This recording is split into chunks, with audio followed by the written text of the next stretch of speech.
Once upon a time, a man went to a river to fish. While he was there, he noticed a beautiful stone in the water. He thought it would be the perfect shape to use as a new wash basin for his town's shrine. His village's previous wash basin had gotten old and cracked, and they wanted a new one. So, he devised a plan to bring it back from the river. The man brought back many other members of his village to help him move the rock, and they carted it back to the village. They placed it in front of the shrine, and replaced their old cracked wash basin. That night, one of the young Kappa called for a meeting. He told them that someone had stolen one of the most comfortable rocks to sit on. The Kappa were outraged, and one had an idea to attack the humans. But the elder Kappa told the rest of them that they could simply look for another comfortable rock. So that night, some of the Kappa left the river to search for a new stone. But every rock they came across didn't have the right shape, or was too rough to use. So, the Kappas made a new plan. That evening, two farmers were walking back to the village, talking about how happy they were to have a new wash basin for their shrine. The Kappa, who were hiding under the bridge, heard everything, and rushed to the village to see if this wash basin was the stolen stone. Once they saw it, they were certain that was the stone they had lost. There was another meeting that night, and the Kappa explained that they couldn't find a replacement stone. But they did find where the village was keeping the stolen stone. One young Kappa urged an attack on the village as soon as possible to take the stone back by force.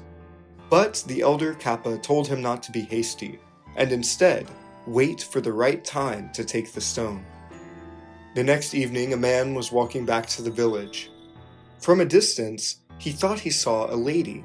She asked him when the next festival would be, so he told her nervously.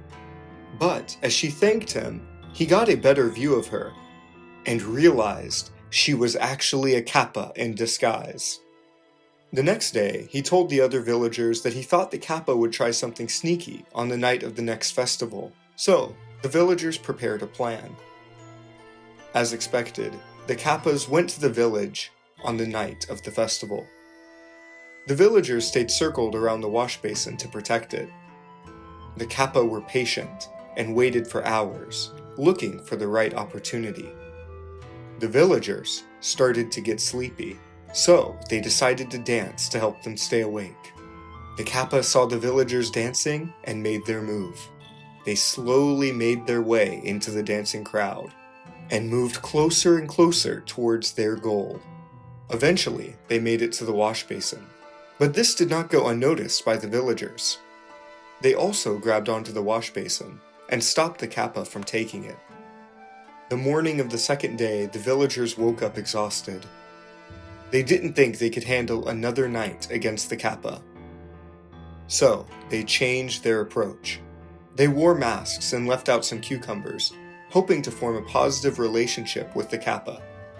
Cucumbers are a Kappa's favorite snack, and the masks would help the Kappa not feel out of place at the party. They joined the festival and partied with the villagers. The villagers told the Kappa that they would host this festival for them every year. The elder Kappa decided that this was a fair trade for their stone, and the party continued merrily throughout the night. The Kappa enjoyed dancing so much that they began practicing new dances to unveil at the annual festival. Some rumors say that Kappa still join Japanese dancing festivals to this day. So, if you're ever in Japan, be on the lookout, because you never know who you may bump into next.